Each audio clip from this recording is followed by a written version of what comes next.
Welcome to Center of Light, all my friends. Let me be at least one of the first to wish you happy holidays, Merry Christmas, Hanukkah, Kwanzaa, whatever it is that floats your boat.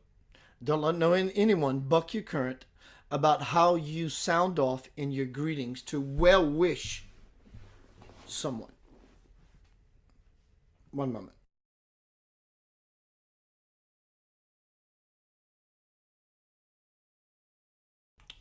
Hanging out with my beautiful son, Eden Sky, who's on the bed over here, chilling out, being a phenomenal young man. I just posted some pictures of him playing guitar. He recently picked up guitar after many years as his dad, full-time professional musician, trying to influence him. When I left it alone, he decided he wants to pick up guitar. And he's doing it phenomenally. So, happy holidays. I hope whatever that is for you comes to its fruition. Tonight we are talking about brain freeze. I'm looking at Facebook. I think my video card is going out. It's not keeping up. Why? I don't know. This is strange. Give me a moment. You're going to hear an echo. I'm sure of it.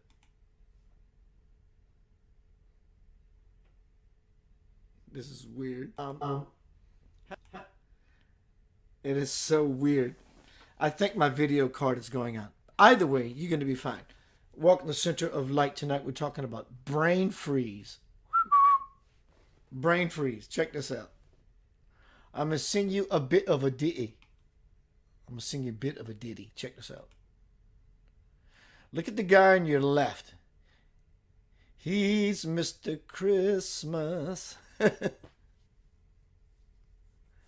He's Mr. Snow. He's Mr. Icicle. He's Mr. 10 Below.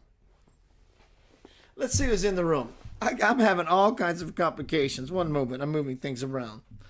Let's see who's in the room tonight. I see Dana. Dana's going to go Christmas shopping soon. I can feel it. Kelly. Mark. Carm de Shasha. Debbie. Ricky Vito the V. What's up, bro? Blessings. I'm loving your post about you and your daughter. It's touching my heart. It truly is Christmas for me. To see that from a place of truly being concerned to something just being celebrated. Good, my bro Rick. Let's see.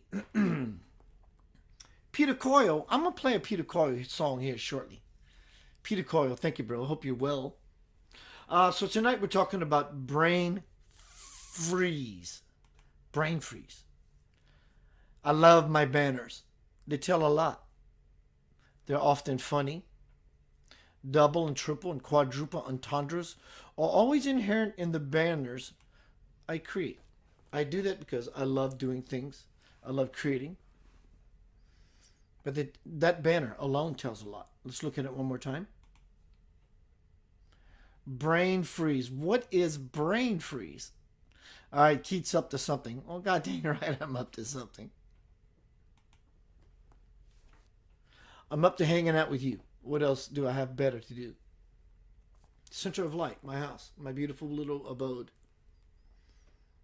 Brain freeze. Usually when we're doing something fun, like ice cream, or whatever it is that causes brain freeze, something fun, recreational, cold, flavorful ice cream, snowball, this, that, which is cold. We take it in, and then it hurts a lot.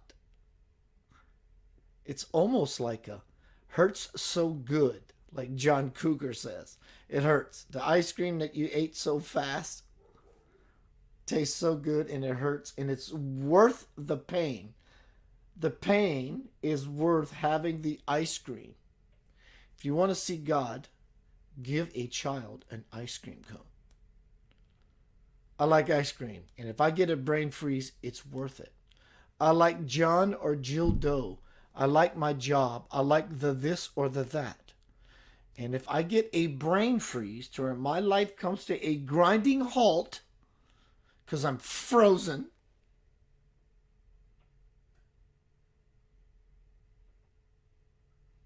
because of what happened, it's a metaphorical spiritual brain freeze, or a heart freeze, rather. You can have a heart freeze eating something cold. Either way, brain freeze, heart freeze. It's about looking at what happens to us when things hit us hard and things are coming. This is not doom and gloom prophecy. Life, by the infinite on every possible level, is coming and it's arriving here now. Brain freeze. What will I do when this thing that I've taken in as ice cream cone, because it's so fine, or at least I think it is, until it causes me that strike, that stab in the brain, that stab in the heart. Life is beautiful until it becomes self-detrimental about how one thinks it should or shouldn't be. Brain freeze. Freeze. It'll freeze you up. It'll freeze you. So do you need some spiritual WD-40 to put in your joints? If you get my points. Let's see who is here. If it, I'm going to say a bad affirmation, and I'm going to surround it with pink fuzzy light so it disperses after I share with you this idea. I'm always having technical issues. Yes, it's a reflection of me, but I want to share with you my process. It was my memory, so I thought, but it wasn't. So I bought new memory. So I'm always stepping up my game, trying to do. Now it seems my video card. Video. Being able to see. The capacity to see. Something that facilitates seeing. Vision. Right now, maybe it's going awry. Or it's going through an upgrade. Or a downgrade. Or a side grade. Either way. Sandy Hunt. Yusuf Khan. What's up, bro? Gisela. Michelle. Elwood. Merry Christmas to all of you. Jody Lee. Wittest. What's up, Jody Lee? You are a funny... Jody, if you're still here, send me an exclamation point. You are a funny, illumined individual. Hello, Cindy. Debbie. You are. So tonight I am speaking about brain freeze in every possible aspect of life.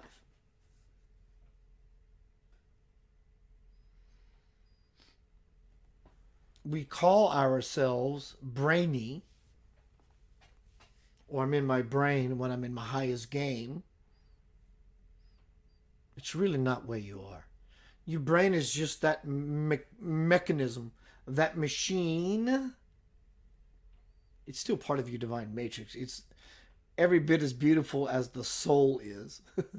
The point is, it's the gateway. It's the platform through which the light and the information, spiritual people call it God.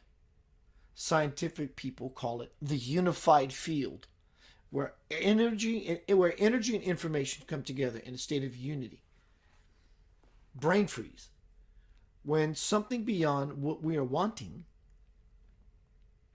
think we're wanting, or think we don't want, shows up and we get stuck, frozen. And I don't mean stuck long term, which can happen. This presentation tonight is speaking about becoming immediately frozen and stuck. Because if you don't get immediately frozen and stuck, there is no future timeline because it's done. You're just not frozen and stuck. Yes, something in your life can happen that will take you back. Things in life are coming. If you're old as I am, however old you are, let's say 50 onward, people you grew up with are dying. Until it becomes your turn. It's inevitable.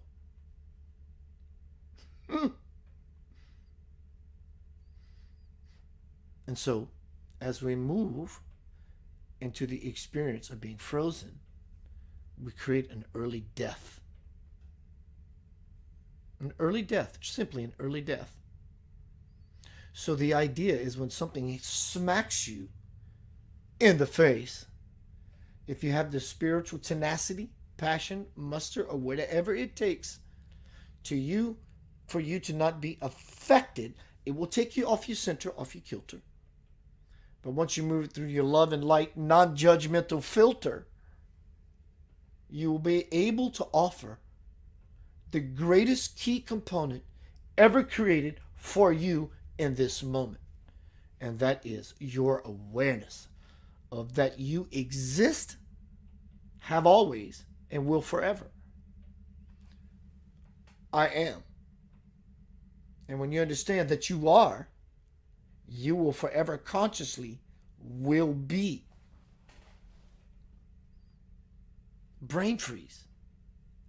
I love ice cream, but it freezes me up. It stops me in my tracks.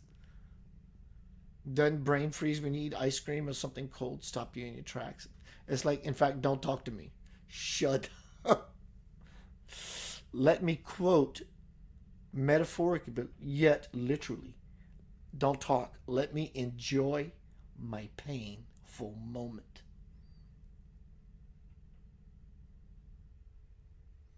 You get brain freeze. Do you want people just talking to you? No. You know why you got the brain freeze? Because of the ice cream. Ice cream, brain freeze. Ice cream, brain freeze. Which do I choose? I choose the ice cream knowing the brain freeze is coming with it. Simple dialogue. Powerful information. Opens up an amazing window of spiritual possibility, doesn't it? I'm going to go into a song break. I'll be right back. We get into the thick of it. I have a very special presentation by Sadhguru. Nori Love's in the house. I can see it. What's up, Nori? It's about the mind, the brain, the freezing of the mind. Watch this video, my brother and sister, and you will find something else. And it's, yes, listen to the words he says. Yes, look at the beauty of a man he is. Allow yourself to use those words and the physical dynamic that's happening for you as a way out, rather a way in, which is the way out. So once you get into the dialogue and the energy of his role, keep rolling. Keep rolling. You will still see the man, the divinity he is, and hear the divine wisdom that oozes simply and effortlessly out of his being, to where you will be riding the current, a current, where you will be able to see something beyond the language, beyond the divinity you think you're seeing. There's something else. Can you hear it? Will you hear it? And if you hear it, it will bring you back to a space where you can have your cake or your ice cream and you eat it too without freezing up. Simply without freezing up.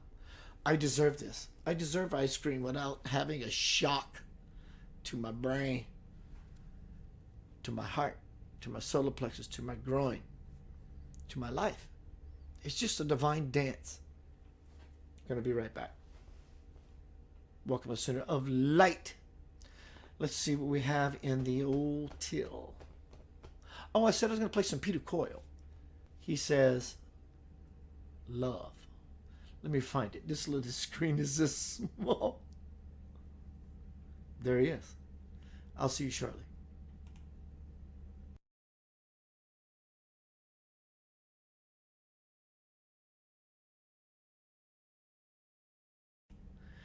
Actually, for whatever reasons, that song is not in my till. The label is there, but there's no video bite. One moment. How about some... I love this song. Andrea Forrest, dear friend of mine. You'll love it.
Welcome back to Center of Light, my friend Peter Coyle. My apologies to you. I'm going to correct the fact that this video is not in queue.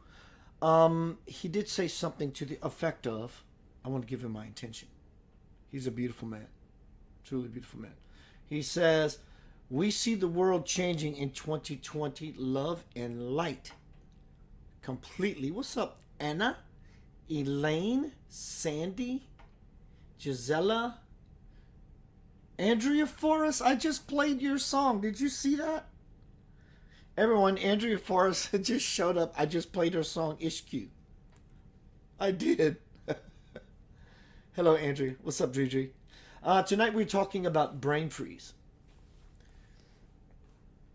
If you stop an issue from anchoring itself into your being now, because they're coming. It's coming. All of it is coming. Your unclarities, your shadows, that doesn't mean you're bad or wrong or you did something horrible. That's not what that is. Just everything that you are not aware of is going to show up to help you become aware of it so you can do something about it. What is the it? The it is whatever you are, pro or con. But here's the thing. It's not a pro or con. It's a pro or pro. Yo, sis or bro. Because it's simply trying to show you something. And the more you get out of brain freeze,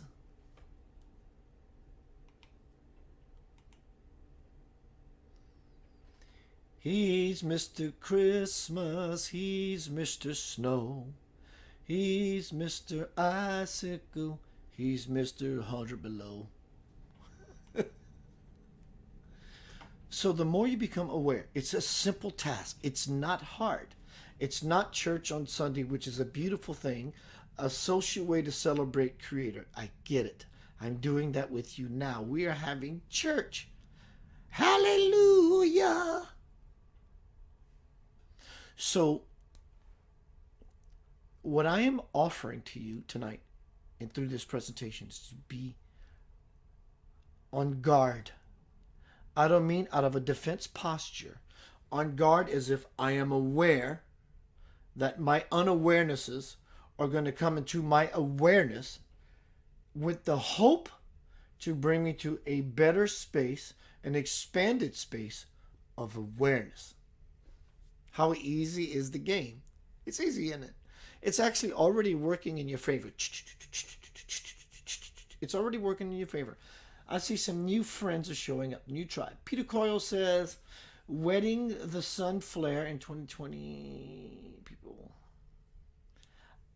What's up, Peter? Linda. Hi, Linda.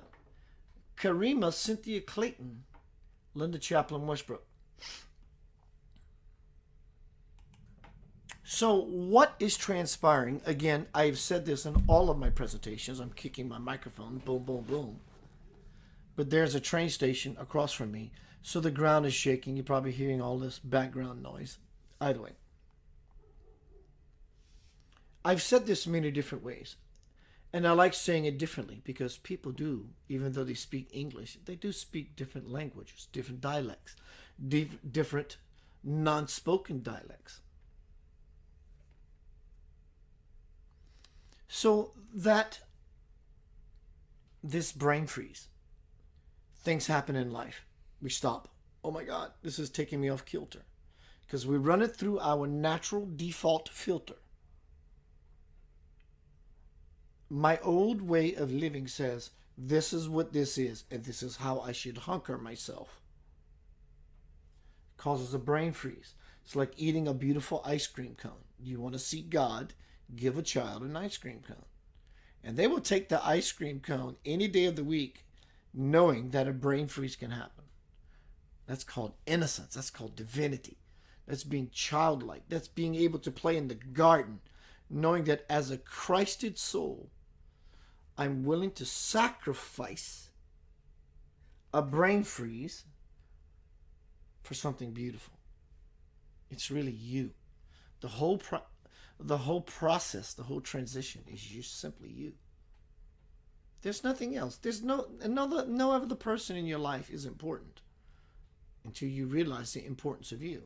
And then you can begin to cast this beautiful idea, this beautiful divine stank onto everybody else around you. Until then, the check will bounce.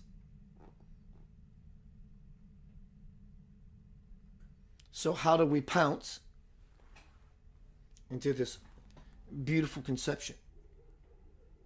It's to understand that anytime in life, when something happens, look, trust me, I've never lost a child. I never had certain things happen to me that may have happened to you. Stop me dead in my tracks like it did you. But I have my own, and I couldn't share that with you possibly in a way that you would understand either.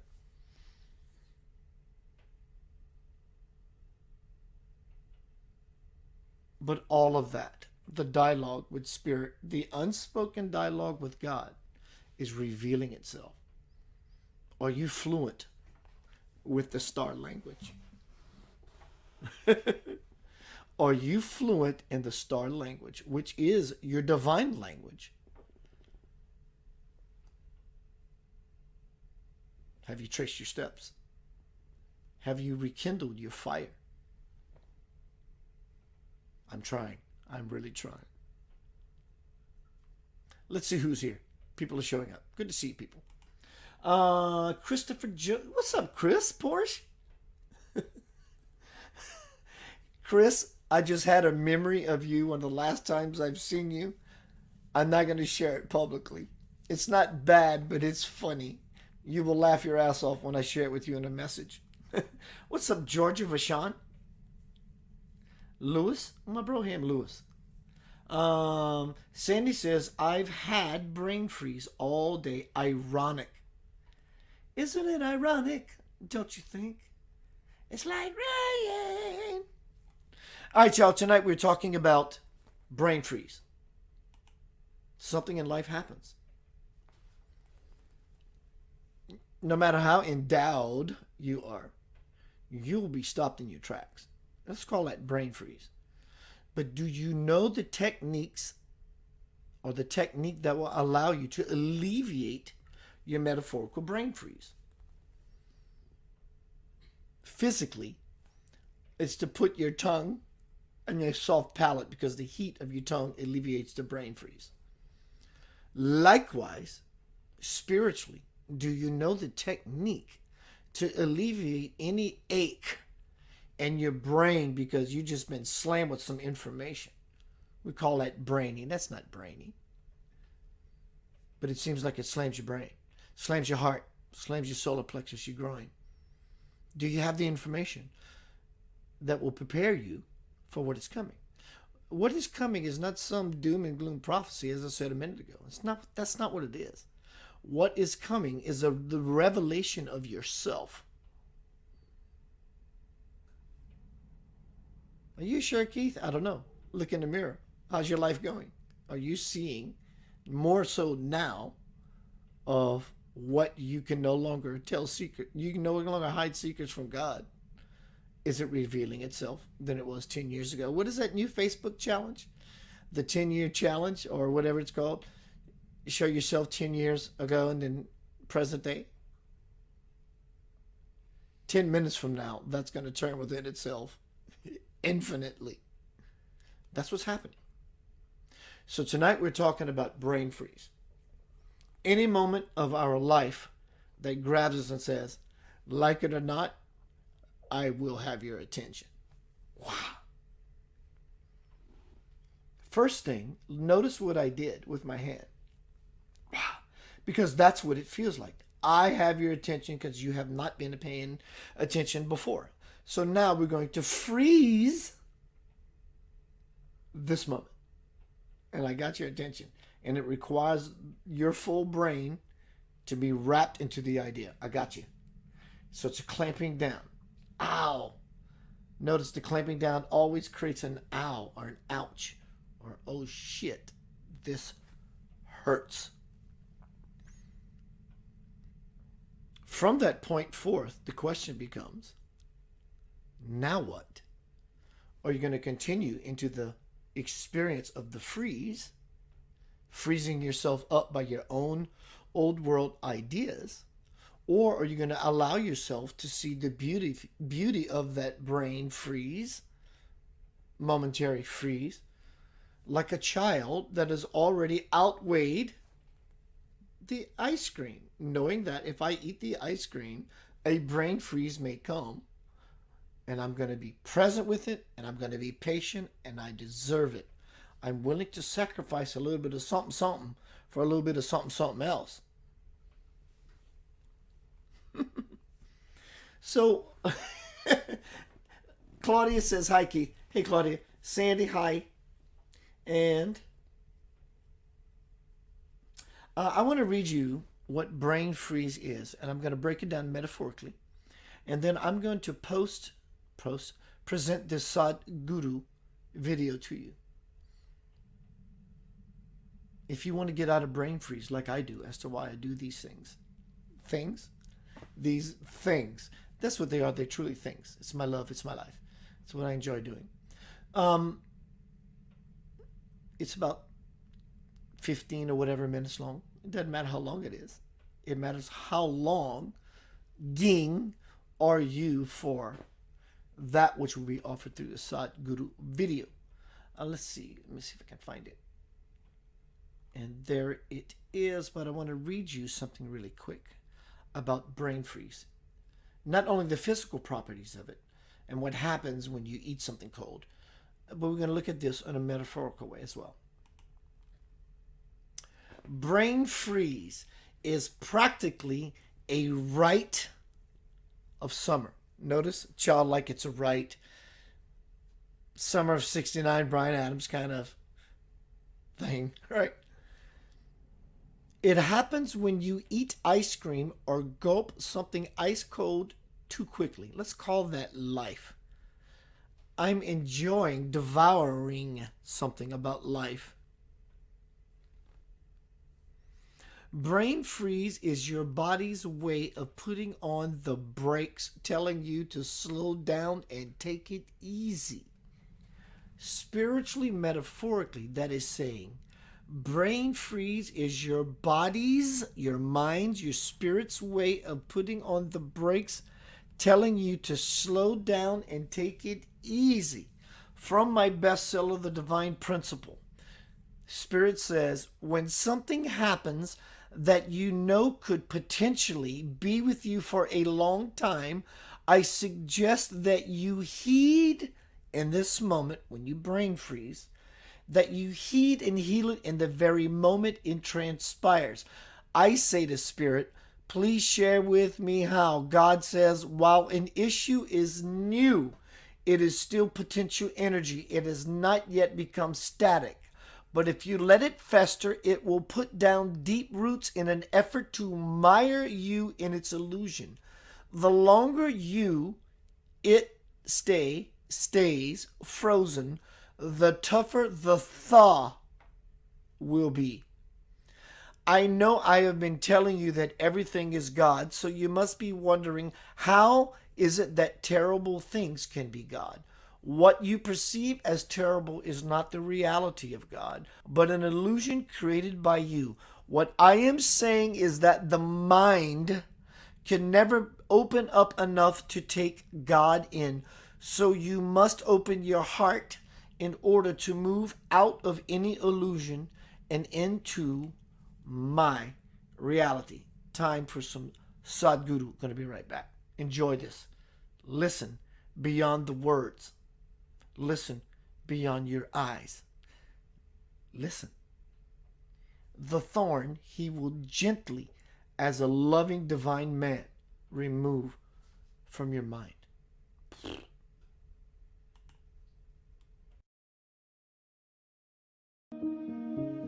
Your mind is your employee. Yes or no? Why have you made him your enemy?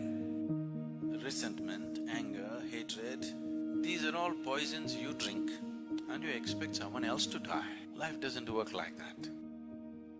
Do something about this one. Fix this one before you enter the world.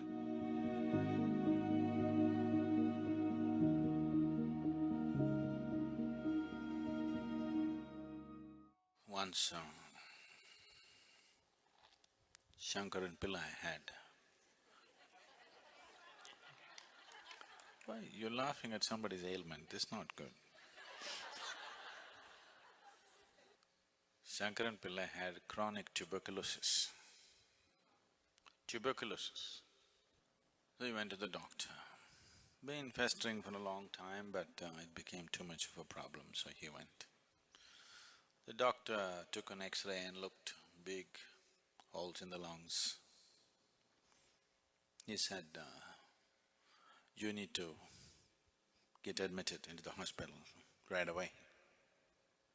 And it takes a minor surgery. And you have to stay in the hospital minimum 6 months. And it'll cost you $50,000. Shankaran Pillai said, no, no way.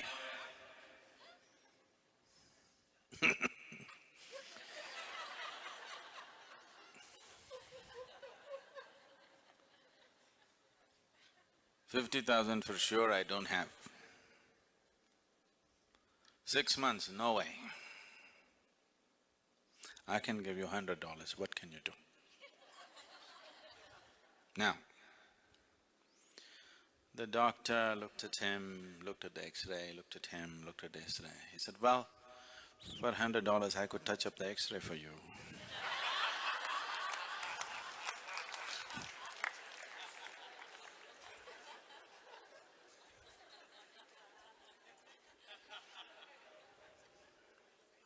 It is possible that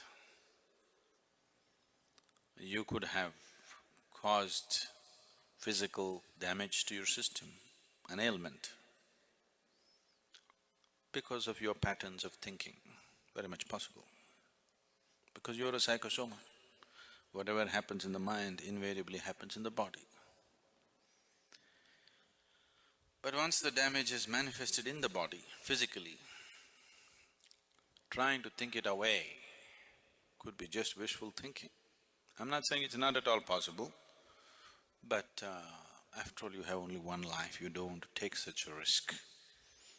Yes, you would like to assist it with your thought process also, but no, I will just sit down and think it away. You may think yourself away, you know So, don't try such things. Disease or no disease, ailment or no ailment, you have no business to make a mess out of your mind. You have no business to torture this being. Whether you get ailment or you don't get an ailment is the next thing. But you have simply no business to torture this being. Because this is, in a way, it's a helpless being. See, if I run after you with a hot iron right now, you will try to escape. You'll call for help. You can do all those things. But suppose you take a hot iron and start putting into this one, where will this one run? Even if you're a child, you can still have some defense, yes? Even as a 5-6-year-old kid has some defense, isn't it? But this one, no defense. Whatever nonsense you do to this one, it has to just go through it, no escape. So this is like torturing a fetus trapped inside, now you start poking it. This is just like that, yes? The cruelest form of torture, the cruelest thing that you can do is self-torture, because a totally helpless being. Everybody else, however helpless they have some defense, isn't it? Yes? The weakest person can stab you when you're fast asleep. Yes or no? It's happened, isn't it? Somebody is weak, you went on poking them, one day when you're sleeping they came and poked you. They can do something. Even a very weak person, even a child can do something to you. But this one, totally helpless. So you have no business to torture this one, whether you have got an ailment or you haven't got an ailment. If you have gotten an ailment already, you've already taken it that far that you cause damage to the system, it is better that it is assisted in all ways possible. Yes, definitely you must stop your nonsense. But if the system needs medicine, surgery, this one, that one, whatever is needed, it has to be done, trying to just think it away. Because you brought it through your mind, do not think that you can take it away through your mind. Possible, I'm not saying no at all. I cannot say it's 100% no, it is possible. But you don't try such things because you may think yourself away. Once it crosses a certain point, then nobody can help you, isn't it? Yes? Even your doctors give up at some point or no? Or they… The only people who don't give up on you is insurance. Everybody else gives up on you at some point. The only people who don't want to give up on you is insurance because, you know. So, keeping your mind life-friendly is definitely your business. Your mind should be friendly to this life, isn't it so? Should work for this life. After all, your mind is your employee. Yes or no? Why have you made him your enemy? If you do not know how to handle the people who work for you, they will turn into your enemies. Don't have any misunderstanding about this. Don't have any doubt about this. It happens, isn't it so? If you don't handle your own children properly, they will turn into your enemies. No? You have any doubt? No, not my son, he won't do that. Don't have any doubt, he'll do that. If you don't handle him right, he will turn into your enemy, yes or no? Yes or no? That's the way life is. Now, why is it your mind, such a powerful, beautiful, miraculous thing, has turned into your enemy? This is something we have to look at, whether you have an ailment or you're on the way. Whichever way, it's time you look at it, isn't it so? You shouldn't let any time pass, because thinking diseases in and thinking diseases out is not fun. It'll cost life. Once you have an ailment, it becomes a full-time engagement. You won't have any other luxury of sitting and listening to spiritual discourse like this. It'll take away everything. You'll be sitting in a hospital queue. Yes or no? It's not fun. Yes? It's not fun. Till you get there, you don't realize how bad it is. I want you, everybody, however healthy you are, once a month, take a tour of a major hospital in your town. You must. Really, you must go and see. Not for some perverse pleasure, but you must see what can happen to human beings. Just small things wrong, that's all. They didn't commit any great crime. They were just every day creating little acid in their stomach. See where it's gotten them. You handle everything right, still, the damn tick may get into you and cause problems, who knows? Yes, you handle everything right, doesn't matter. You got into an airplane, you're thinking they're all people, but the swine flu got into you. Somebody's a swine there, you don't know. If you do everything right, still there are a million problems, isn't it so? Yes?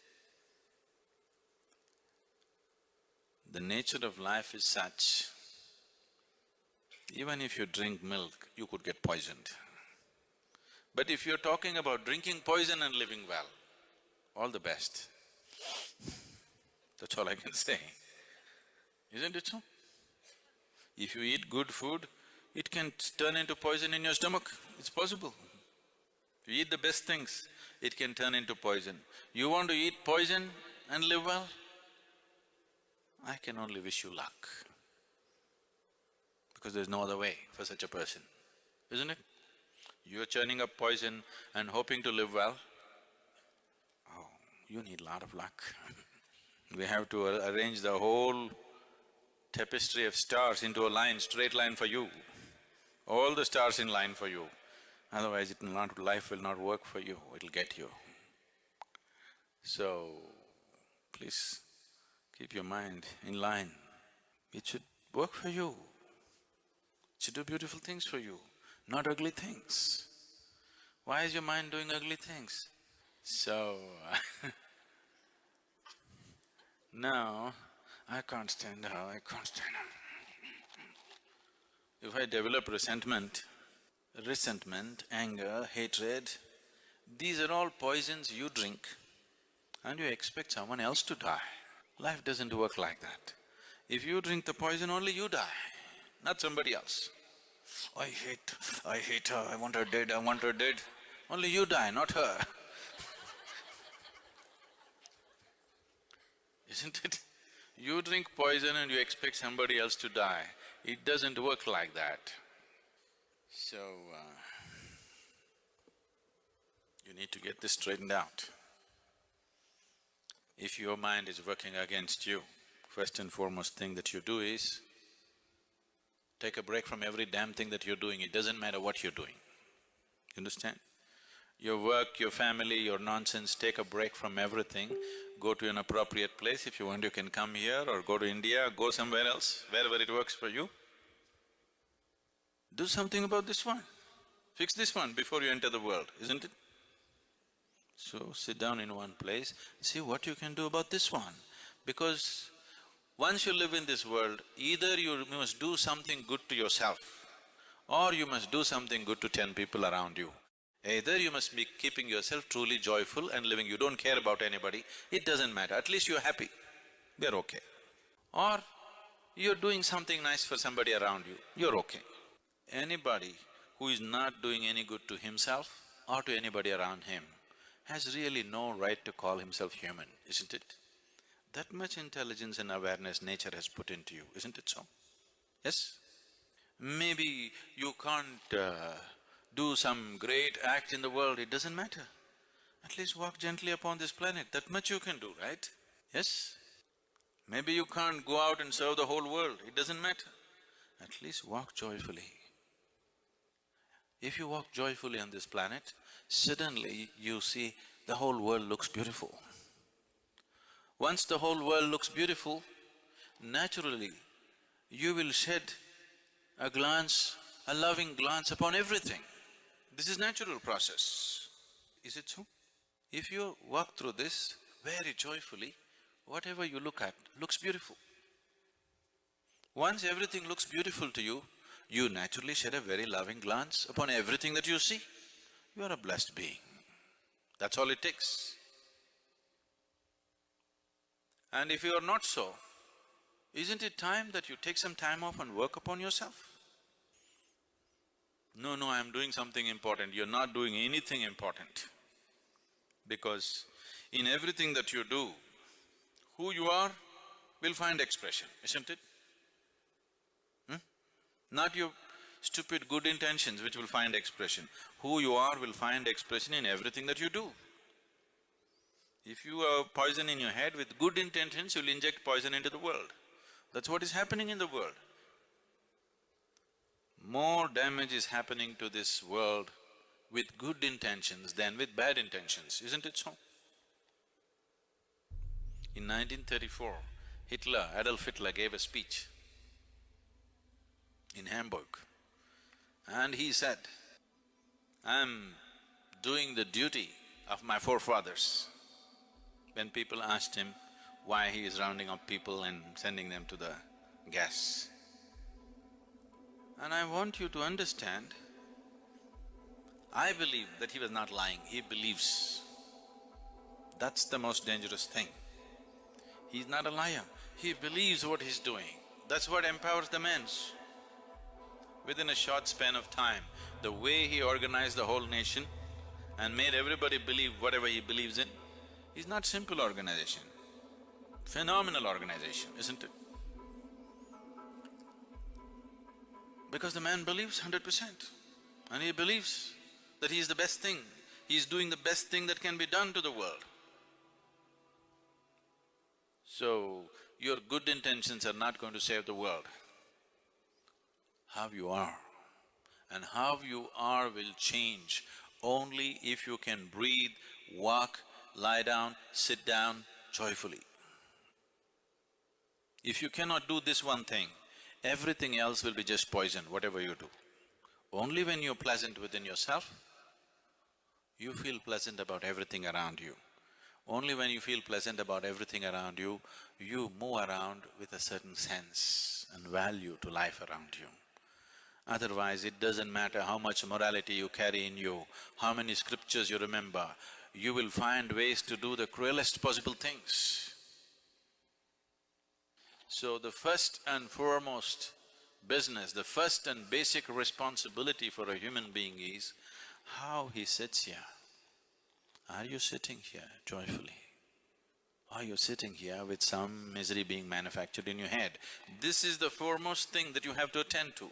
Only after that everything else. Because otherwise nothing else really works, please see. Whenever you feel very miserable, always the thought comes, you want to end your life. You don't take action on that, but thought comes, isn't it? Yes or no? You try this, 24 hours you remain in misery. You always entertain yourself with a television or a book or a friend or something. Don't do that. 24 hours just remain in misery. Within 24 hours, you will get serious thoughts that you want to end your life, for sure. Because nobody can bear misery more than for a few minutes. More than a few minutes, you need a diversion, otherwise you'll go crazy, isn't it? To understand misery does not work. That's not the way to conduct life. Whatever may be your life situation, whatever I'm saying, whatever may be happening with your life, maybe when you came to the satsang, you packed everything in your car and come and you have no house to go back to. Maybe, if you come from Michigan.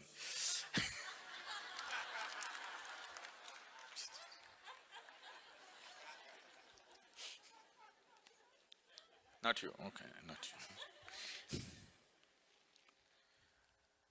Maybe something else.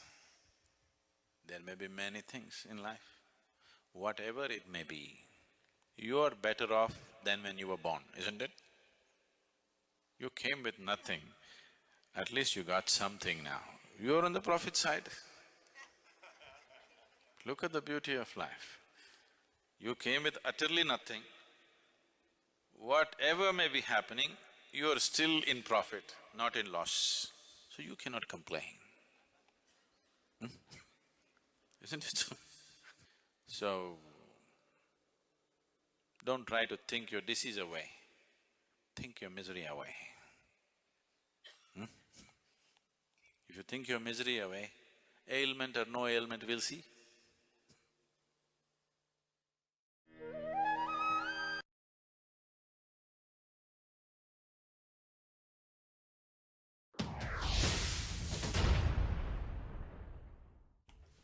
Welcome back to Center of Light. I want to address something to someone by the name of Georgia Vachan. And the last thing Sadhguru says, and it's so beautiful and synchronistic.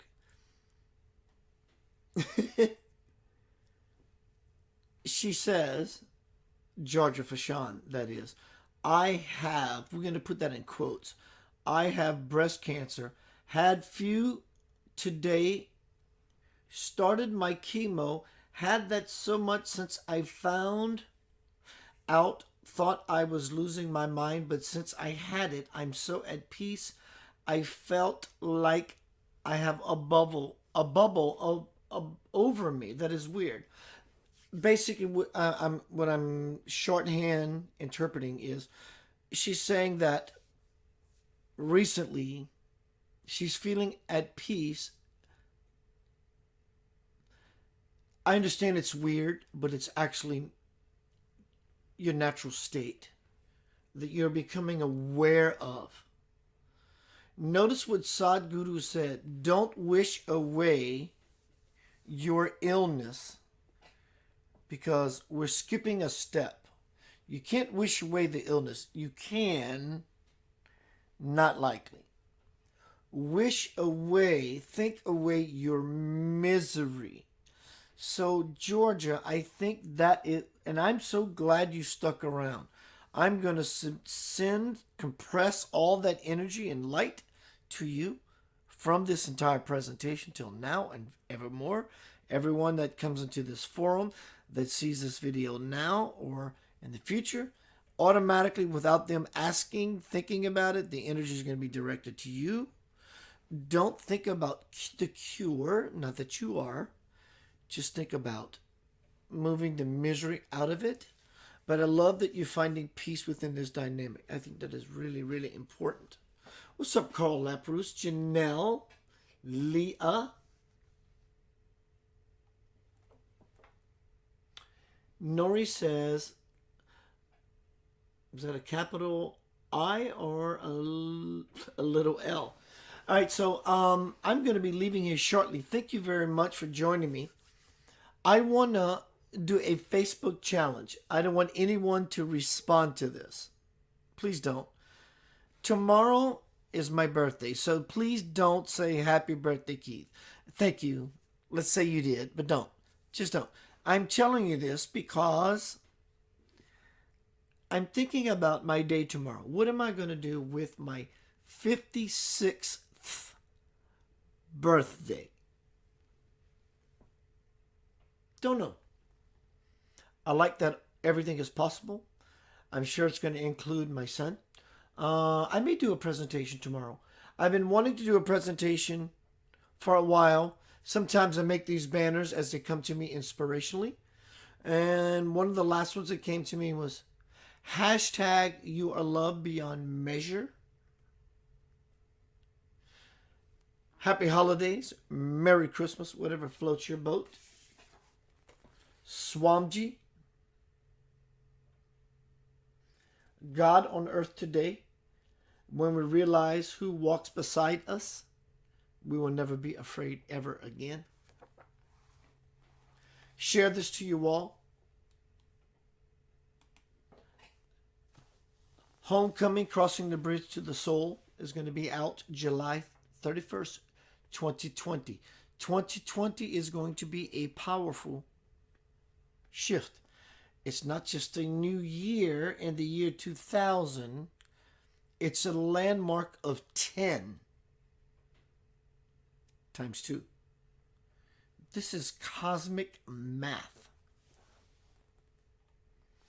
To understand cosmic math, the millions, billions, trillions, quadrillions, billions, you have to understand the one. Otherwise, we put the cart before the horse. You have to understand the one. You are the one. You are the one of your life. Hello, John Berthelot. You're the one of your life. Then we can move into the finalities, the finer energies, the finer vibrations, the finer ideas, the finer, greater truths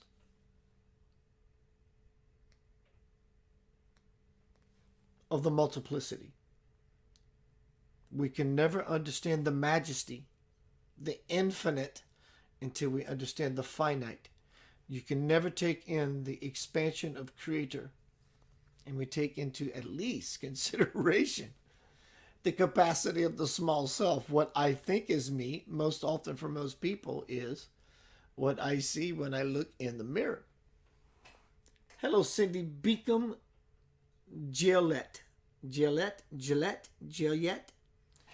Thank you, everyone. Happy holidays. It's always a blessing to be with you in your space. Gonna hang out with my son, eat some food, watch some cool sci-fi flick, very loud. Appreciate you. Let's see what we have in the till here.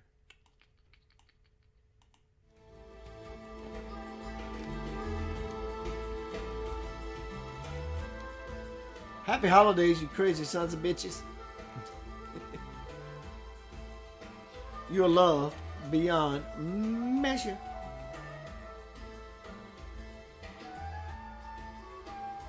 Brain freeze. Life will hit you hard. What you do with it beyond the initial hit becomes the greatest possible choice you can ever make for yourself. Winter is coming. So is summer.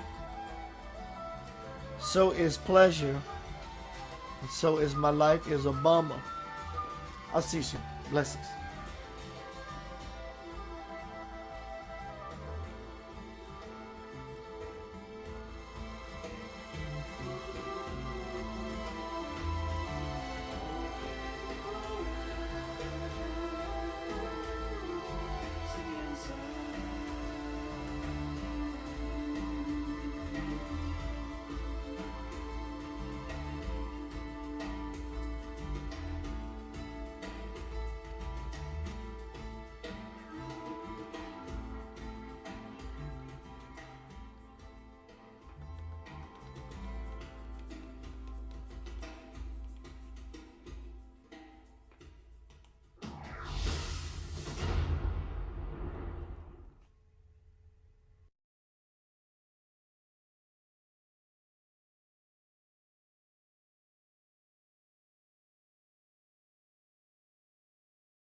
Welcome to the Center of Light.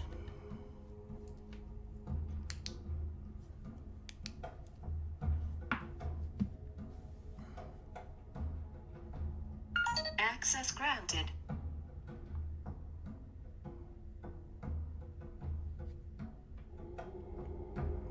We all have access. Tonight, I'm going to be talking about trauma.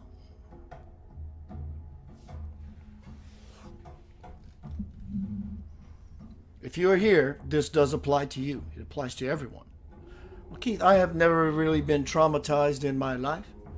We all have trauma. Hello, everyone. Let's see who's here. I want to start off with a big note. Brad Duplantis, what's up? B. Rad. Sana, Rhonda Burchard Hickerson. Nori Loves in the house. Angela Carr. Charles. John Talbert. Rena. Hi, Rena. Donnie Kirby. Jenya. Adana. Melissa.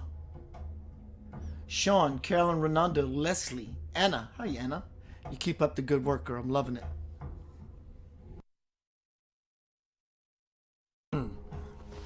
Been under the weather, so I'm muting my mic in between coughing and sniffling and whatever else. Please, dear Lord, don't let me go into a coughing spell.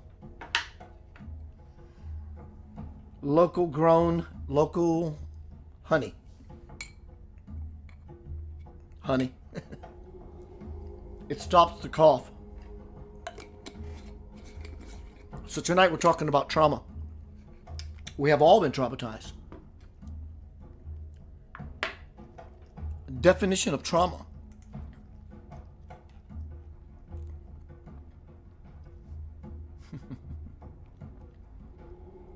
Definition of trauma.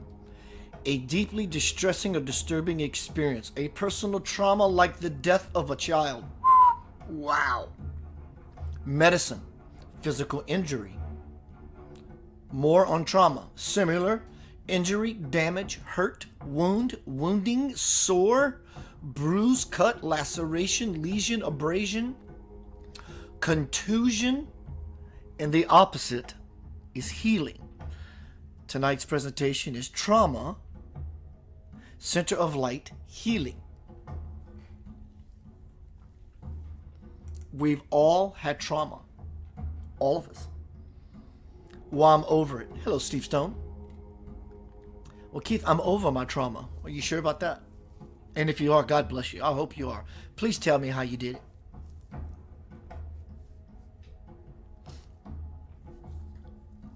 Trauma. It affects the trauma drama, the trauma mama, or the trauma llama. It doesn't matter.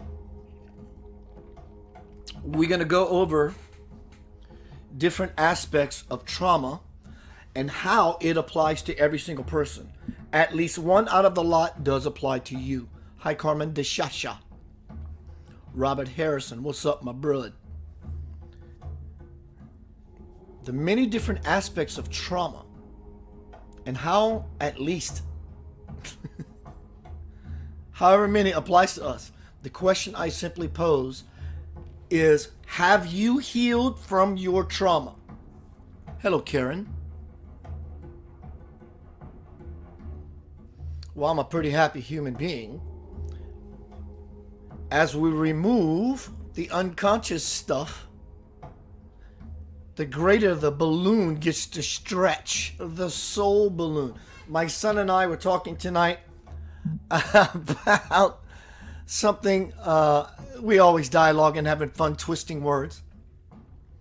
And he's in homeschooling, which is a Christian school, and there was a piece of scripture there. And I said, son, this is of an old world language, translated many times, but the essence of the teaching is still there. And I went about this present time way of describing it to him, that the soul is the place we want to get to. The spirit is the ultimate goal. So let's take a step at a time. Let's get to the soul first, right? But there's an aspect of the soul that is truly fresh like a brand new baby from the spirit. The pureness of soul as an individual. Now, as the soul begins to express itself on the lower strata, this plateau, this plane, this earth, this three-dimensional playground, it becomes tainted. Because we knew when we chose to come here that things are going to be rough for a while, so we keep coming back to purify not only ourselves, but in so doing, everyone around us lifts higher. The earth itself begins to vibrate at a different frequency, this frequency of the Holy Spirit, hence heaven on earth, and everything becomes from as above, so below, on forever it will go, into a beautiful song of one harmonious symphony, cosmic consciousness. We all want that. We are all that already. We're just not plugged in consciously to the divine matrix. You are plugged into the matrix because if you wasn't plugged to God, the God grid, you couldn't be alive. You couldn't exist. There's something sustaining you. It's something allowing you to hear my voice. It's something allowing you to breathe the breath of spirit. My son and I were talking about how we have to wipe the soul slate clean. That's what Jesus did on a cosmic level. He wiped the human karmic soul slate clean so we can have another shot of becoming the embodiments of heaven on earth physically. Our Father who art in heaven, as it is in heaven, on earth as it is in heaven. It's not rocket science. We all understand that, but we must remove the trauma on all levels. All levels. So the question is, how bad do you want it? What is the it? The highest idea you have about yourself and God is the God you're going to experience. While the higher God, so to speak, still operates behind the system, keeping you alive for eternity. Sustains you for eternity. So the trauma that applies to all of us, they sound something like this.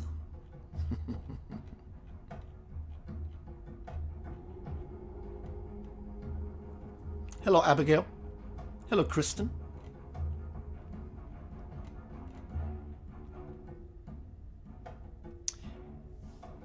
Everyone has trauma. Everyone has trauma.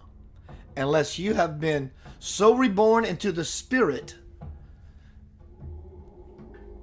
everyone has trauma. Everyone has trauma. Maybe unconscious. And until we are fully so united with the spirit to where we lose our identity and become one with our deity itself, or no deity, whatever your decision and path is, until you become one, you will always have a body, you will always have thoughts of a lower nature, so forth and so on. So the idea we all need to get into the program with is to lose the identity, to become one with our Father, to become one with the divine. That's what we all want. Everyone wants to be with God after they die. We can be with it right now. It doesn't require death because you don't die. You never die. You live forever.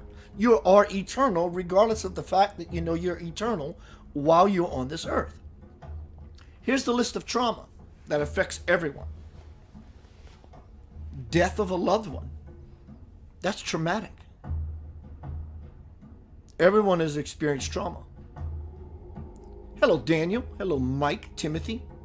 Everyone has experienced the death of a loved one. Trauma.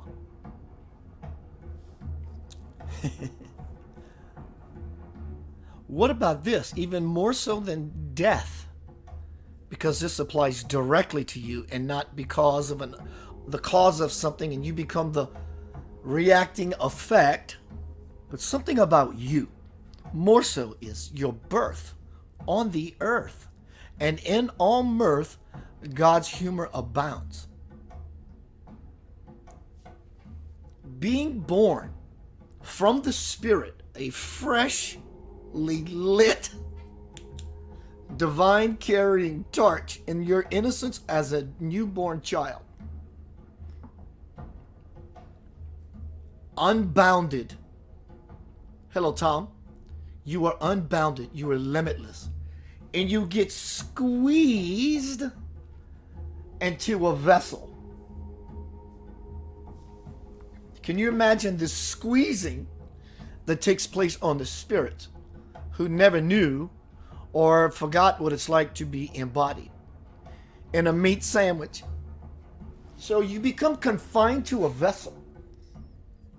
To a divine child, that has to be traumatic on some level.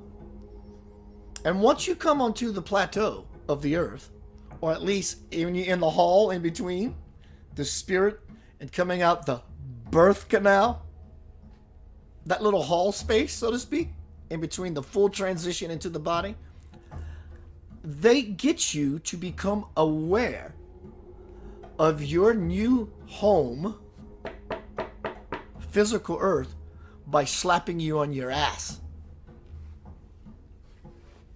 That's traumatic.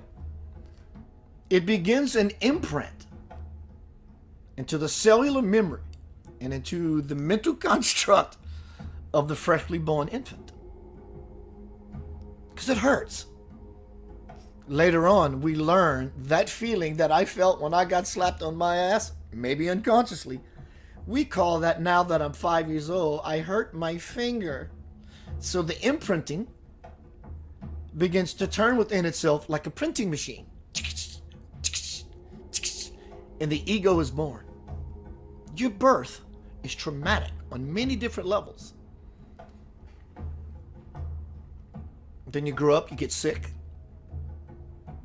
It's traumatic. Break a bone.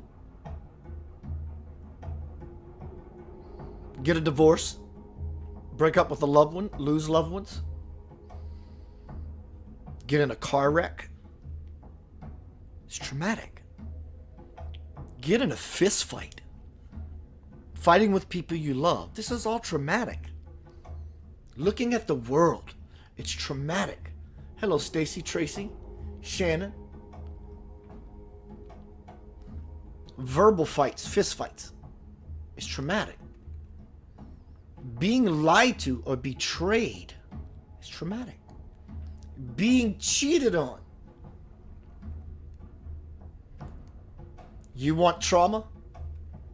This is a dose of collective human trauma. The experience of 9/11. The experience of war as a soldier. Or for people everywhere in the world to know that war is going on, etc. Being on the planet in and of itself until one awakens to the higher purpose of themselves will always feel this world is traumatic. Trauma is your responsibility. Don't take any of my teachings out of the context and the love nugget gesture it's intended to be. No one said that something didn't transpire in your life. That it has. It is now yours to manipulate, to wield as a Jedi. Padawan. Pull out your God-given abilities and do what you got to do. And it's very smart to deal with your trauma as it is happening versus wait time down the road to deal with it. Abigail, so is being born by cesarean another wound that must be overcome to find what was missed out on in natural birthing? I will be so honest with you, I'm not, because I love you. One is because you said so, yes. You asked the question. So that being said, the answer simply becomes revealed immediately. The question is the answer, and the answer is the question. So there's a wholeness that happens in your wanting to seek by asking this profound piece of spiritual, delicious nuggets of yourself. You asked, so is being born by cesarean Another wound that must be overcome to find what was missed out on in natural birthing. I understand that honestly from a mother's point of view, just simply wanting that beautiful experience. I understand that. That's a gorgeous thing to want to have happen. Okay, now let's look at, quote, the reality of it. That will always be there forever because you are truly a mother. So you're not losing anything. That's already there for you. That's part of your power. So you're never going to lose that aspect of your beautiful self. Now let's deal with the reality, the trauma that's at hand. One, you're damn right, a cesarean section would create trauma. I mean, you're ripping the body's abdomen in half or opening it up. The soreness, I read in the definition of trauma, one of the words, the similar list under the definition of trauma was sore. It's trauma. It's shock to the body. It's shock to the system. It's shock to the mind that says, oh, I'm hurting. This is what I'm calling pain. And the feeling you have is painful. It's trauma. Imagine the collective trauma we had when 9/11 took place. On levels to this day, dear Lord, we still deny.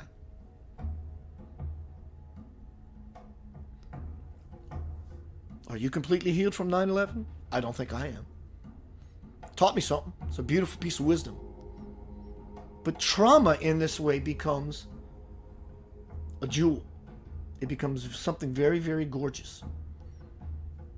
Because if you wait to deal with any trauma that has happened to you or will happen or happening, you're only allowing it to congeal and manifest into a solid ball of mess.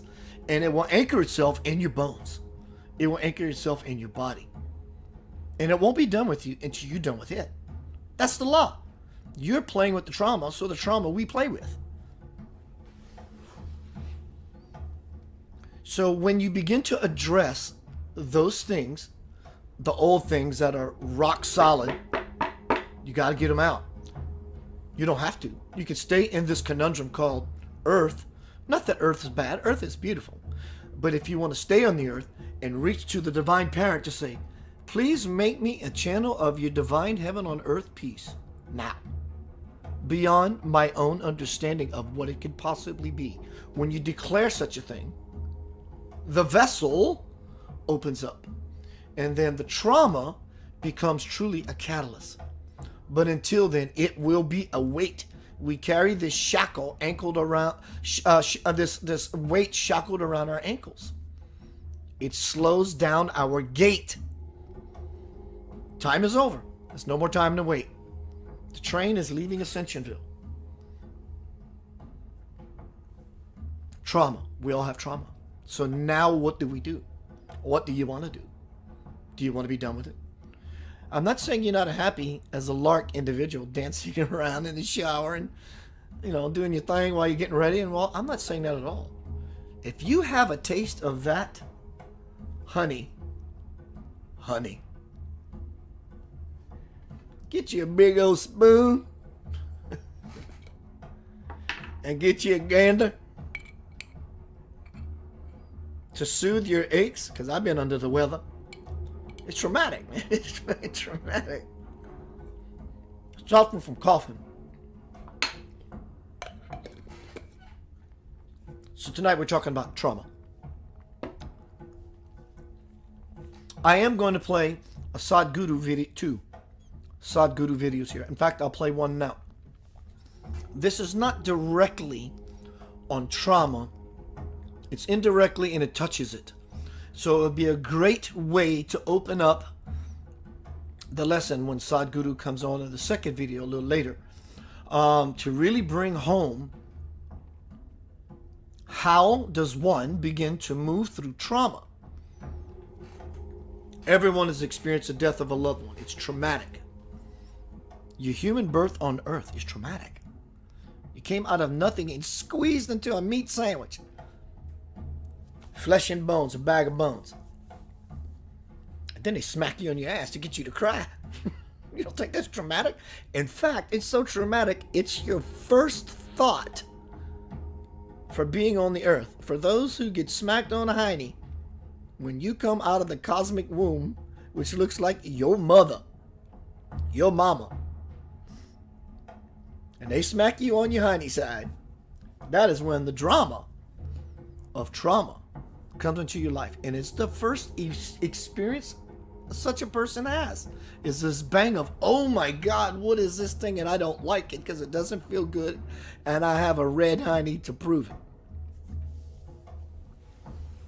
So spiritual awakening, spiritual advancement, spiritual mastery, becoming Jesus, becoming Buddha, becoming Krishna, becoming anything and all things that are the most beautiful to you. The only way you can become a policeman is to do what policemen do. The only way you can become a fireman is to do what firemen do. The only way you can be a musician, the only way you can be a Christian or a true Buddhist or a true this or a true that is to do it. You don't sit and wait. You do it. So why do you do it? That's the question. Why do I do it? It's fun. I love advancing. In the advancement comes a greater effortless ease than I've ever known. The bells and whistles that happen on the inside of the joy. The level of depth. The level of forgiveness of other people. Leaving people alone. Just appreciating their beauty as an individual. And all their folly and all their ugliness. I still have issues surrounding that. But I'm going into the gate. Diving in. Get out of the fight. Politics is driving me insane. So I step back, take a breath, and I watch all the beauty and this unfoldment that is allowing me the opportunity to step back as an excuse to touch something greater than I've ever known. In that regard, I am grateful. Other than that, I am not playful. It's not fun. Watching millions of people bash each other, calling each other horrible, childish names. But what do I know? Democrats, libtards, Republicans. What is all that? Mama, Johnny just took my toy. I don't know. It's not fun. The Super Bowl, it's just more noise. It's part of the trauma. Because one who is not in such a traumatic state of being and living on any level naturally has every God-given faculty in their being open and heightened and ready to take in information and to exist on a plane or level of spirit that only getting beyond trauma could ever have happen. It's traumatic. This life is traumatic. So we have to get out of the dramatic aspect of all the trauma, out of all the drama, and become like the Dalai Lama, your daddy and your mama. That's really the gig. So what I am asking you through this presentation,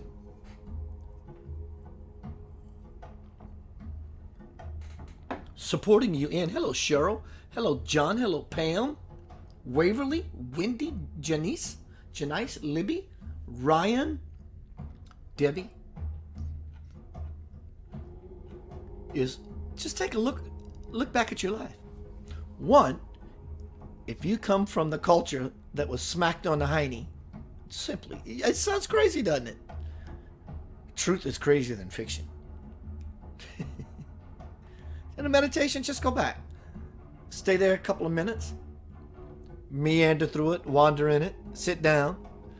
Make yourself kind of comfortable in there and say, Spirit, is there anything in this place that I need to erase as I wipe my soul slate clean,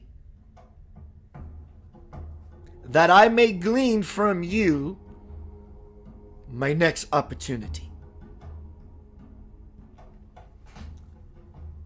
You look at your first bone break, you broke your arm, go there, visit it, and call these up. And then you'll get so good at it that it's not about every fractured or fractal of all the traumas you have had, have, or ever will have. Because now you've learned how to dance and manipulate yourself. I know who I am. I know all these wounds I have, trauma. I know all these things.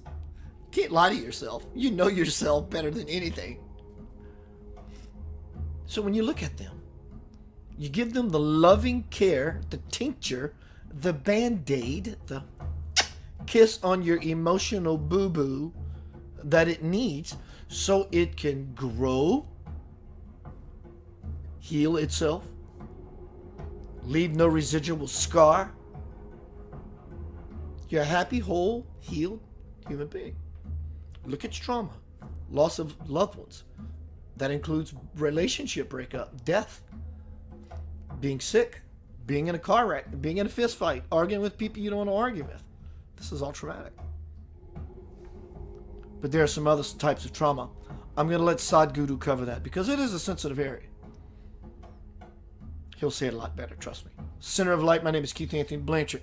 Yesterday, I declared the official day of changing my energy in a very serious way to begin pushing my new release, global worldwide distribution release, Homecoming: Crossing the Bridge to the Soul. You're welcome to go to Amazon now, I believe. No, let me grab my link. I deserve that link.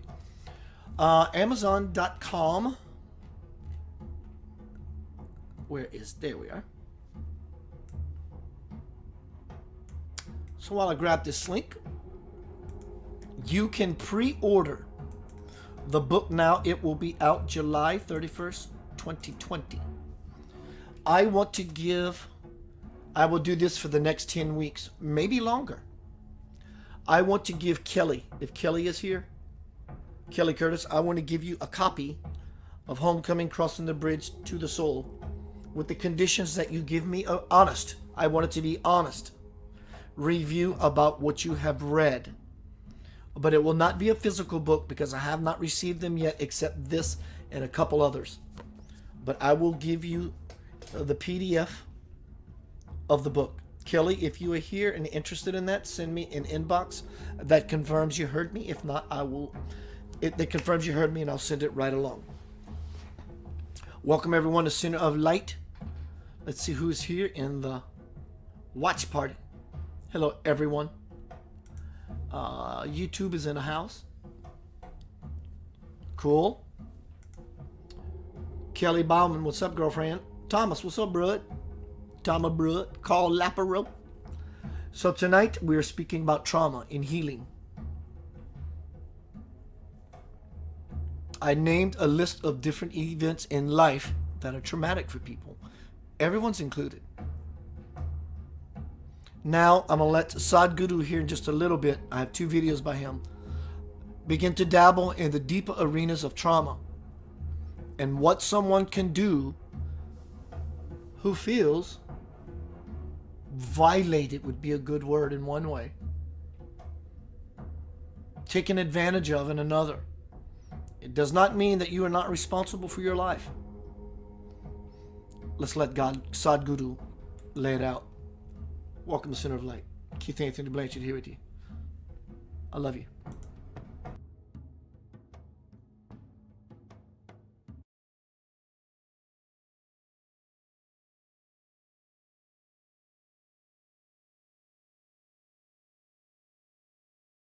I had a question. How do we learn to say no when you know that something is like saying yes would affect you in an adverse way, but still You must send your WhatsApp message, no. I know in what context you're asking. No, no, no. That's not what I meant. That's not what I meant. I meant to say small things in life, this and that. But I've been always encouraging people to say yes and yes for everything. Yes or no, if I ask.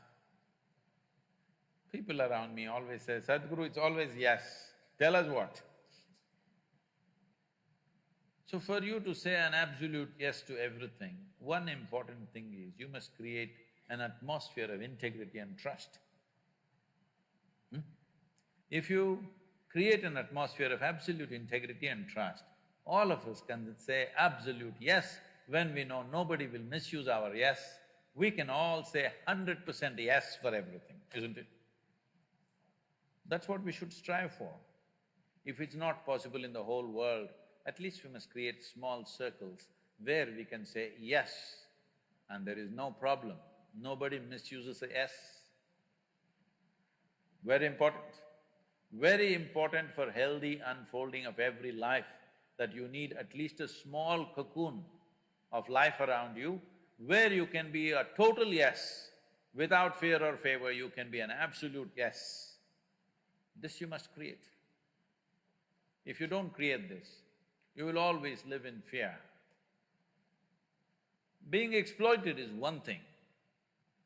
Living in a fear of exploitation is actually more damaging than exploitation itself. So today we are creating a world where, well, there is some reason for it also. There is reason for it also. I am not trying to live in some utopian world, I know how the world is, but I am saying you must create your own little world where you can say yes without any consequence to the yes. It's important. If we do not do this, then we will always live in walls. No is a wall, isn't it? No is a wall, yes is a doorway, isn't it? If you open your door, a devil could come in or the divine could come in. The fear that devil may come in, if you close the door, you have also closed the door for the divine. What an unfortunate life, yes or no? Once you live here, there are dangers of life, of course. But because there are dangers to life, if you close all possibilities to life, that'll become a very absurd and sad life. The walls that you build for self-preservation are also the walls of self-imprisonment. If you build a wall to protect yourself today, after some time, this is your prison, isn't it? So no, no, no, no, no. You built a wall around yourself. Can I say yes to anybody for anything? No, that's not possible. We've still not created that kind of a world. That's too high up there. That's why you must create at least a little world where you can say yes without consequence. Very important.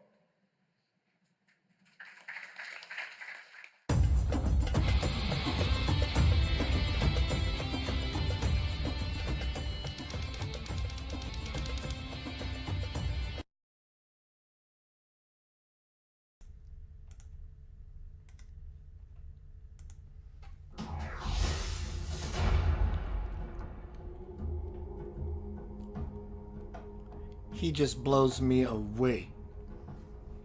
The wall that you build to protect yourself is more damaging to yourself than that which you think you're protecting yourself from. And it creates trauma, self-inflicted trauma.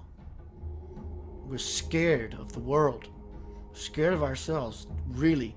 We're scared of our own power because we've allowed nonsense and tomfoolery and his brother into our world, and we say no.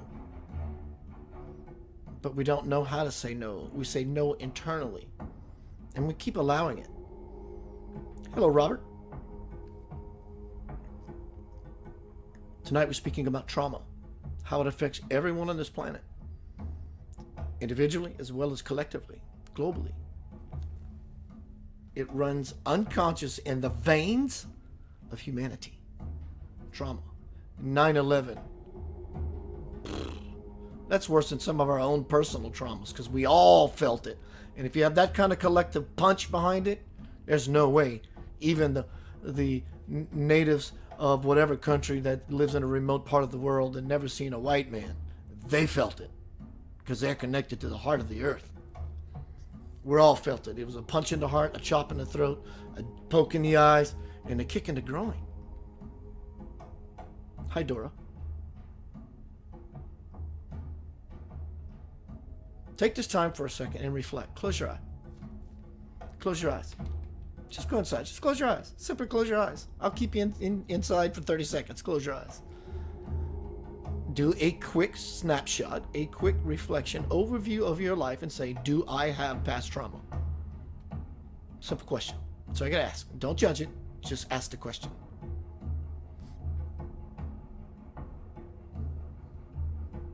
And when you get your answer, open your eyes.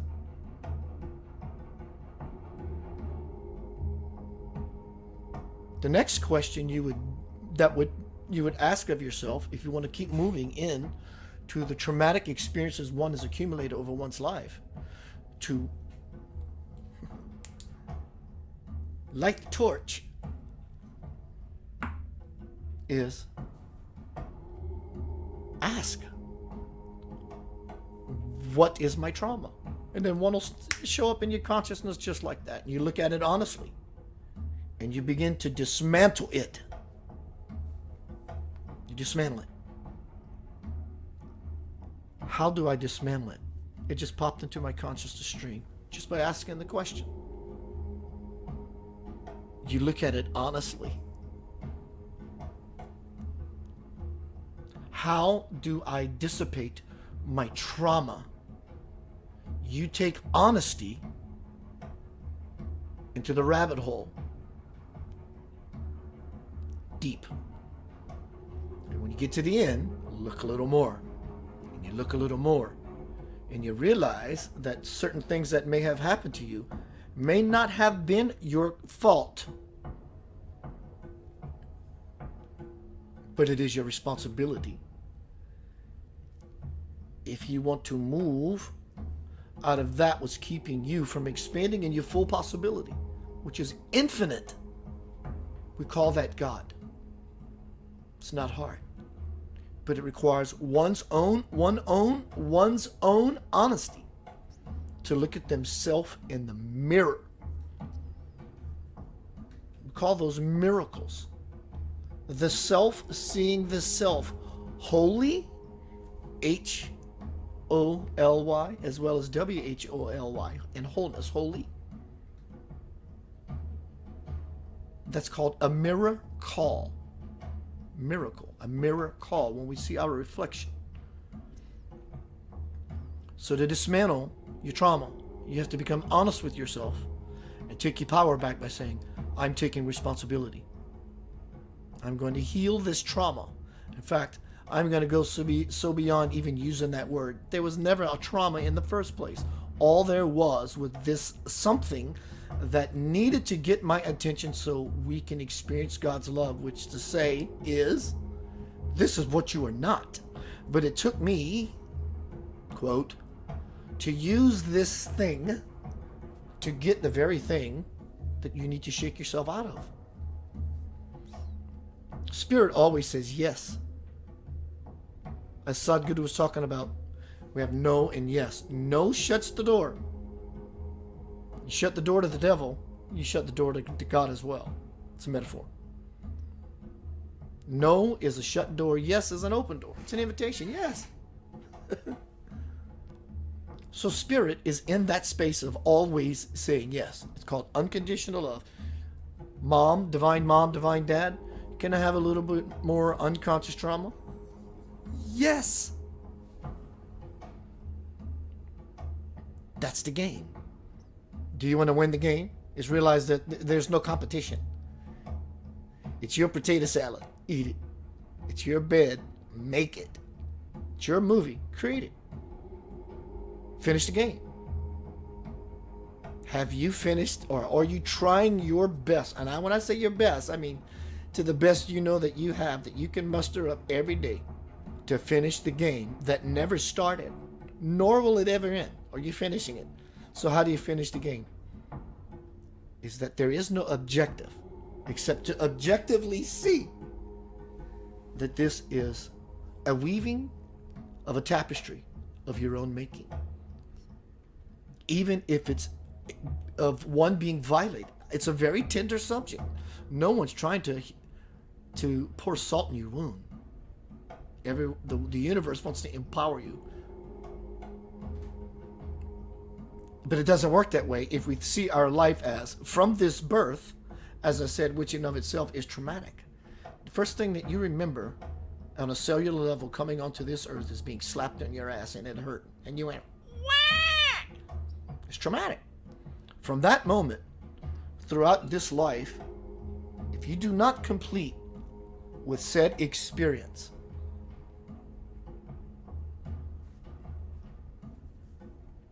the train goes around again. I am speaking about reincarnation. It's real. It's real. Doesn't matter. It's real. You've been doing this forever. You cannot go back to the pure source consciously with any nonsense. It would be like a cancer, and it would disrupt the universal law and divine order, which holds everything in creation together all at once.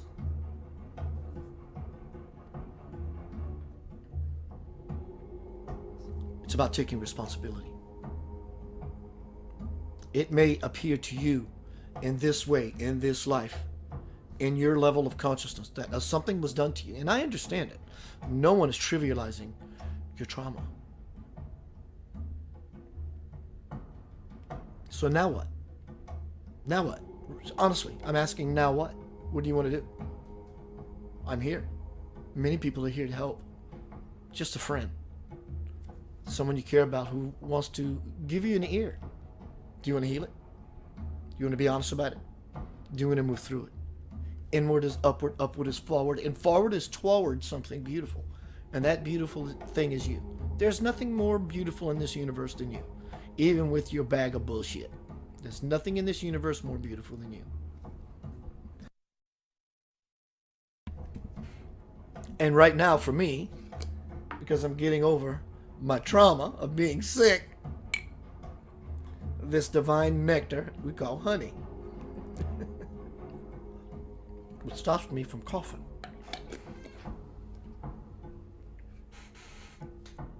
Your trauma will follow you. Abigail said it correctly. Just because you leave this body, you're not absolved. You will experience lighter natures, lighter levels of spirit. Back on the train you go. But the window is now open for everyone to move through, as well as move through the window of their trauma. Kids, Abigail says, kids don't know what to do when the abuse comes from God. We can't call our parents on their bullshit until we are older. I'm glad you said that. That was one I left off of my list, was religious, dogmatic trauma.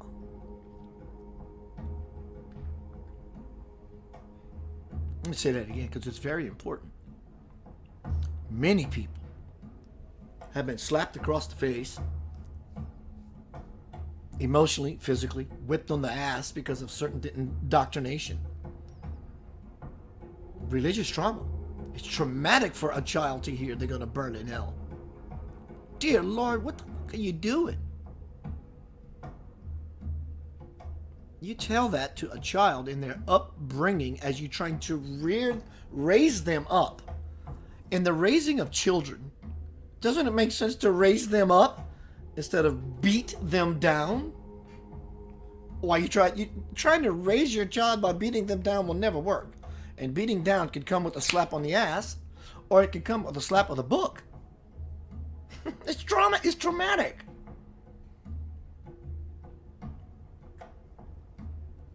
Dora's laughing. I love when people laugh. Oh my God, I do the same thing. Abigail says, I struggle more with this than any other wound. What is that, dear? If you feel free, if you feel like you want to share, what in particular? Maybe I can provide some ideas for you. what is the wound you're referring to. I'll push you off the cliff if necessary.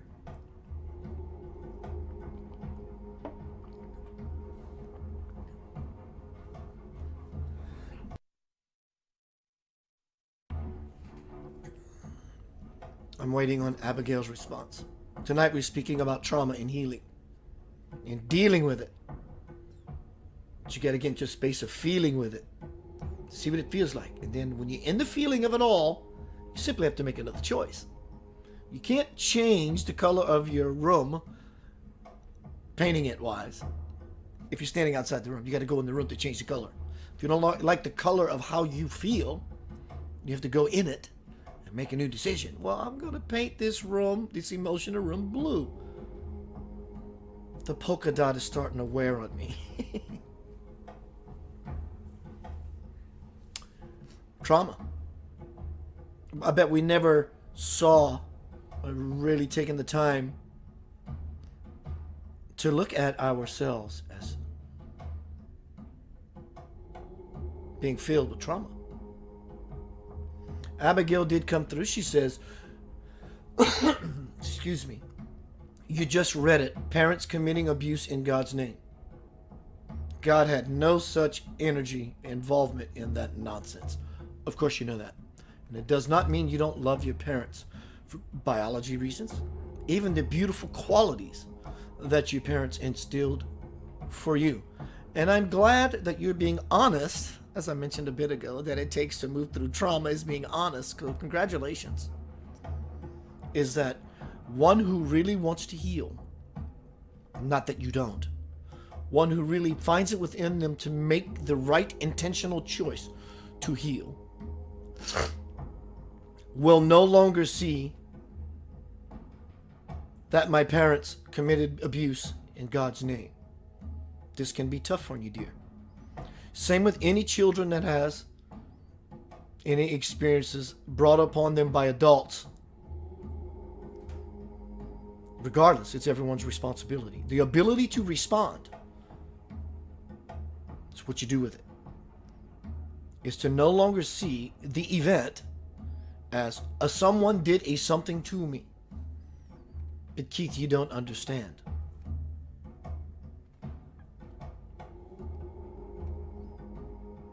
But rather, in this lifetime,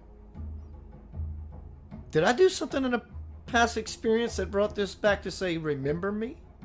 And or, in this lifetime, it's that very thing that a person needed to shake them off of their core, because the last 3 eternities for them playing this game we call life, they've been stagnant.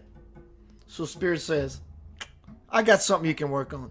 Because the lights don't go out forever when your lights go out. Forever you will be illumined as a living, conscious, sentient being. Now the choice simply becomes, how conscious and sentient do you want to become? There is no enlightenment. The word is used in certain contexts. There is no enlightenment greater than the one you have now. There's no being in the universe having a bigger time than you are having now. You're having the same powerful experience that every creature, every being, every consciousness in the universe is having. Yours just looks different than theirs, and we call theirs more joyful, but it's all of the same power. All the same power is involved in the creation of any creation. It's called creator. Just the force, Luke. It's all around you. So we are manipulating with our consciousness or unconsciousness. It's all spinning, churning, yearning, and burning this energy we call God as individuals who have throughout their lives accumulated trauma. Some of it, I'd say, gosh, it's so nuts. It's all necessary until it's not necessary. The events that happen to you in your life are necessary. Until we choose, they are no longer necessary. That's called the cosmic riddle. It's the divine comedy. The very thing that makes us cry in the end will be the one thing, those things that give us the biggest guffaw, the biggest laughing, bust out laughing the biggest bang of light, the biggest bang, big bang, the aha of it all. But that comes in time, quote. That comes when we move further into the space of eternity, when we get a higher level perspective is everything. Awareness is everything. So when we become aware of the trauma in our life and look at it honestly. Well, yeah, but you're not ready to go honest yet. You flexed your muscles a little because you were willing to look. You did some work and you had some success. Fantastic. There's no rat race here. There's no rabbit race here. There's no race car race here either. Take your time. But no, the gate is always open. So the more you get honest with yourself, rather the trauma wants its attention. It's saying you're ignoring me and you're in denial. And because you're doing that, I'm pissed off. And I'm going to show you how mad I am by giving you a whole bunch more.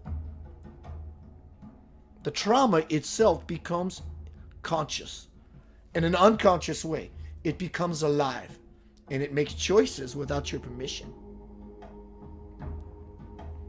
Your unconsciousness always makes choices without your permission.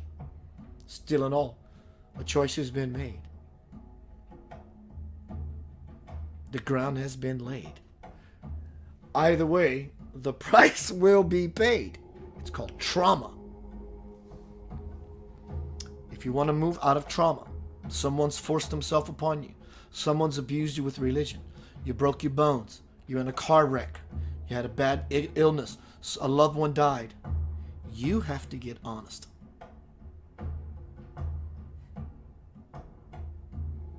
And there is no other way out. The way in is the way out. And eventually, in the long haul, all the work, all the blood, sweat, and tears, become a beautiful song that you listen to and go, wow. The unfoldment was amazing. Would you change it? The universe asks, and you say, infinitely no. Sadhguru is going to tell you a little more about trauma, what to do, how to do it, why to do it. God on earth looks like this man I'm about to show you, Sadhguru. I will get to your question, Abigail, or comment. I'll read it now. Why not? I was just talking to my spirit guides about this. I see this as a response to my question. Thank you for honoring the question with this response. Yanava. Spread this work. It's my beautiful many years of work of unfolding to something I know without a doubt is part of this mission we call the Return of the Messiah ship. And people are lighting up with the effulgence of 10,000 suns everywhere. Believe it or not, that's another reason you're here. Is so you can clear the trauma and the drama and be part of your divine birthright, heaven and earth. Why else do you think you're here? What do you think this is all about for eons of time? This is all what Scripture's been speaking about for eons of time. And not only that, every being in the cosmos wants a part of your action. We are lucky. We're the pinnacle. It's not a bragging point and that we're better than others. We are the pinnacle of God's creation. This is an experiment to unfold on earth as it is in heaven. It's never been done. Many beings throughout the universe are, quote, intelligent and enlightened, but they cannot become the full capacity of infinite possibility as a living, conscious, walking, talking, sentient being. This is what awaits all of us. Tonight we're talking about Center of Light Healing, trauma, Sadhguru.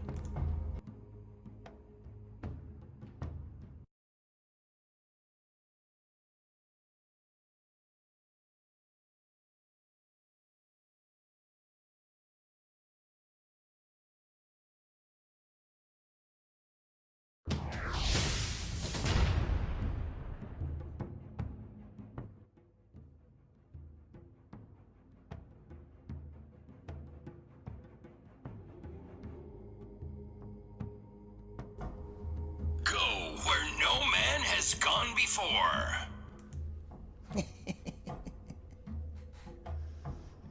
So, Abigail, I think the point is responsibility, regardless of what it is.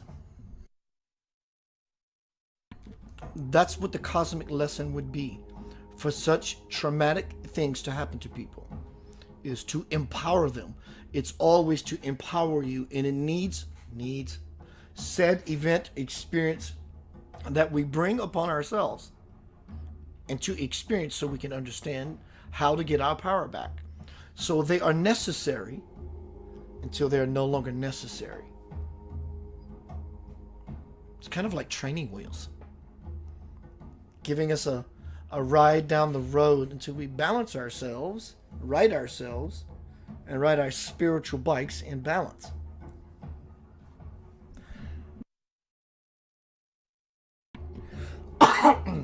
Woo. So tonight we have been speaking about trauma and healing it. And you have to, yes, feel it, revisit it, and you have to be with it, and you have to look at it honestly, so honestly that you fall into the void of absolute responsibility, having the ability on all levels, even the level of talking to your divine parent and say, connect with me so I can obliterate this illusion as if I'm a victim of a something, because with you there is no victimhood. You're the master. Make me a vessel of your peace, and all the trauma gets blown into pieces. Hello, Christopher Porsche. Lincoln, what's up, bro? Trauma. Your birth was a traumatic experience. They slapped you on your butt. First thing that you know from coming onto the earth is that smack, because it brought you into the room, brought you into the world. And your cellular memory says, oh my God, what is this place? Kelly says, wow, to empower me. Oh my God, the light went on again in my head. Bang, bang, bang, bang, bang, bang, bang, bang, bang, bang, bang, bang, bang.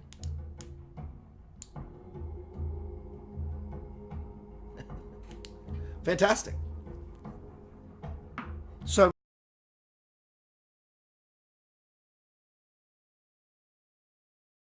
it worked. The theory worked.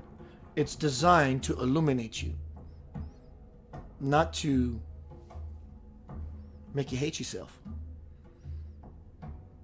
You have no defense against yourself. When you attack yourself, check this out. If you have an autoimmune disease, a dis-ease, autoimmune, we know that science has figured it out, that it's the body is attacking itself. Fibromyalgia, the this, the that, all these autoimmune diseases, I would truly support you to look at yourself, your trauma, honestly. Okay, I don't have this disease. I have a gift in this form trying to tell me something, trying to empower me. What is my involvement in it? So I can learn the lesson and move into the aha. That's called empowerment. That's asking a very powerful question of your creator. And he says, yes, you can have it. So when you look at your trauma, the divine gate opens up. Until then, the gate will stay closed. And the train will keep going around the track. Isn't that what happens in life? Keeping all the stuff inside.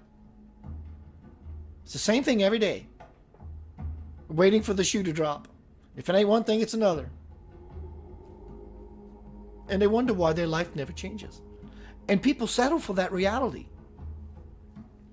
They settle for that. And that's okay. I've settled for it for many years until I realized it was purposeful, until it was no longer purposeful. It was necessary until it was no longer necessary. It's not necessary in the grand scheme of things. It prolongs your day of peace. Homecoming, crossing the bridge to the soul. 30 years of my blood, sweat, and years. Blood, sweat, tears, and years. Beers, tequila. Homecoming, crossing the bridge to the soul. Released July 31st, 2020. Remember, if you see me or think of me, think the number 3500 and say, Mote it be. An auto, that's all I ask. Beers. You can also go to youtube.com/Center of Light Radio. Subscribe. It helps me greatly. It takes me out of my trauma, y'all. Making a little light.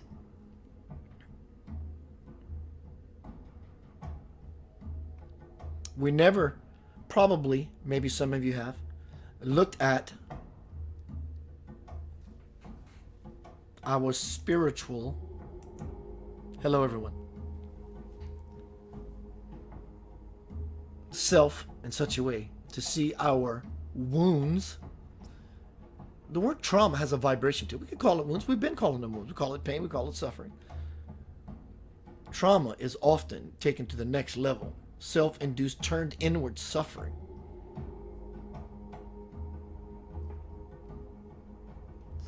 But when we see it as something that can be used and not abused, we move into a greater possibility. Lincoln says, I thought I was dying the other day. Literally nothing wrong with me, but felt like I was just going to evaporate off the planet and had extreme anxiety. I realized I had not tried to balance myself and centered myself for several days, and this is what happens. Abigail says, I no longer feel a need to punish my abuser or to hold them accountable. I want to release it on a deeper level. The pain is so deep with these wounds.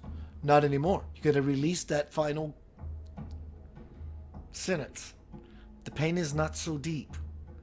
That means you're not deep enough. You need to go deeper in it, dear. The pain is so deep with these wounds. Good. Go into the pain. Keith, I'm scared. Exactly. Go into the pain. Go revisit the place that lied to you. Go revisit the illusory self. When you do, it all just goes away. Be looking for it. Invite it. If you still have some of that, invite yourself there. Trust. You got it together. You're a smart lady. You're not going to lose yourself. It's not like a vacuum and event horizon from which there is no return from hell damnation. I'm not making fun of you. I'm just having fun. But that's not what it is. Listen to this. The most beautiful self will be found within one's own ugliness. I'm not saying this in support that people go out and do ugly things to other people. I'm talking about when one goes through the exploration of self-inquiry. The diamond is in the peanut butter jar. People keep tasting the peanut butter and they get dry mouth and they're done. They're not getting to the good stuff. You got to keep digging in the peanut butter jar to get to the diamond at the center, because the diamond in a peanut butter jar is still a diamond. It will never change its qualities or properties. You have to wade, make it the wake of your past at last, when that diamond has always been just out of reach. Actually, you have to actually breach the contract. Your agreement with reality, you have to breach the contract. I'm done with this contract. Nancy Pelosi.